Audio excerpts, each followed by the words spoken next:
Data quality GIS में जो होती है उसके बारे में आज बात करेंगे। और हम हमेशा अज्यूम कर लेते हैं कि जितने भी डेटा है जीआईएस में, चाहे वो लोकेशनल हो या उसके एट्रीब्यूट्स हो, उसके कैरेक्टरिस्टिक्स हो, ये एक्यूरेट है, लेकिन ऐसा होता नहीं है हमेशा। तो हम क्या देखेंगे कि टर्मिनोलॉजी देखेंगे क्या क्या यूज़ होती है डेटा क्वालिटी के लिए, और जो एरर हो सकते हैं जीआईएस में, और एरर को मॉडल करने का तरीका। तो क्या क्या टर्मिनोलॉजी हो सकती है आपकी? Data quality and errors, accuracy and precision, bias, resolution and generalization, currency and completeness, compatibility and consistency and applicability. ये सारे टर्म जो है डेटा क्वालिटी में, डेटा एरर्स में यूज होंगे। तो एरर के मेन सोर्स क्या हो सकते हैं? लोकेशनल, एट्रीब्यूट और टेम्पोरल, तीन भाग में हम डिवाइड करते हैं इसको। तो टेम्पोरल हम नहीं देखते हैं अभी। और स्टेजेस क्या क्या हो सकती है जहां पर आपके डेटा इंट्रोड्यूस हो सकते हैं, राइट फ्रॉम इनपुटिंग, मतलब डेटा के इनपुट से लेकर प्रोसेसिंग से लेकर डिस्प्ले तक। फिर डेटा एक्विजिशन एरर जो है उसमें प्राइमरीली आपके डेटा कैप्चर और मेजरमेंट होते हैं, और सेकेंडरी में डेटा एंट्री होती है।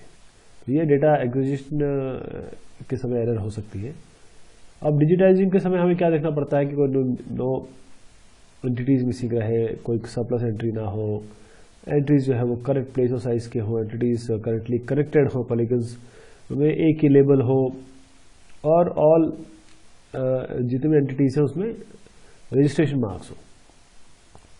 तो डिजिटाइजिंग इश्यूज क्या क्या हो सकते हैं जब एरर आती है? तो स्लाइवर लाइन्स एक इशू है, डैंगलिंग नोड्स जिसमें अंडरशूट ओवरशूट जिसे कहते हैं, weird polygon, snapping tolerance, spatial and attribute pseudo nodes. तो एट्रीब्यूट डेटा एरर में आपकी प्राइमरी और सेकेंडरी दो टाइप की हो सकती है। अब प्रोसेसिंग एरर्स में क्या हो सकता है? तीन मैंने जैसे बताया था आपको, इनपुट प्रोसेसिंग। तो प्रोसेसिंग में क्या क्या हो सकते हैं? Conversion between raster and vector, या इंटरपोलेशन ऑफ फील्ड डेटा, या एरर को राउंडिंग करना, या एरर को यूज करना। देखिए, एरर को भी यूज करना, ये भी एक प्रोसेसिंग एरर है। तो डेटा स्प्रे एरर भी इसी में आता है। तो इसमें raster to vector, vector to raster conversion हो सकते हैं। अब इनको मॉडलिंग कैसे करें डेटा एरर्स को? तो इनको हटाने का तो एक काम है, और हमें इनको मॉडल भी करना है। अगर हम मॉडल कर दें तो इसको आसानी से आगे एक ऐसा मॉडल बना दें कि हमेशा एरर आप बहुत इजीली इसको हटा सके।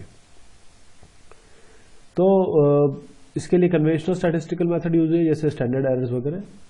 और इसमें क्या हुआ कि आपके क्रिगिंग यूज हुई, क्रिगिंग के यूज करके किया गया। और जो कैटेगोरिकल डेटा एरर्स हैं उनको क्वांटिफाई कर सकते हैं आप मिस क्लासिफिकेशन मैट्रिक्स से। देखिए, एक टाइप की मॉडलिंग ये है, पोजिशनल एरर मॉडल है ये। इसमें इसको मॉडल कर सकते हैं सर्कुलर स्टैंडर्ड एरर से, सीएसई से।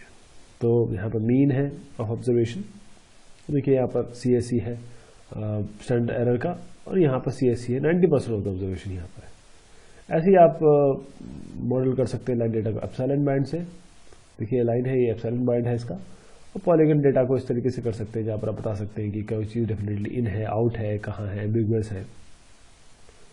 अब मेटा डेटा की अगर बात करें तो जैसे एरर्स तो कभी हटाए नहीं जा सकते, पूरी तरीके से तो नहीं हटाए जा सकते, थोड़ा बहुत माइक्रो में तो रहेगा। तो सबसे अच्छा तरीका ये है कि आप मेटा डेटा दीजिए, मतलब डेटा अबाउट डेटा। तो बहुत सारी टेक्निक आ गई है, जैसे इंस्पायर है, और अभी जो टेबल आने वाला है वो मेन टेबल है जो आपको बताएगा कि क्या क्या होना चाहिए जिससे जो मेटा डेटा हो तो आपका एरर्स कम से कम होगा। इसमें data exchange, format, data summary से लेकर आपके पास methods of topology, graphical symbolism of each feature class, इतनी सारी चीज़ें अवेलेबल है। देखिए, सारी की सारी चीज़ें अगर आपके पास हो तो आप एरर को बिल्कुल इतना रिड्यूस कर सकते हैं कि आपका डेटा बिल्कुल एक्यूरेट हो जाएगा। धन्यवाद, शुक्रिया।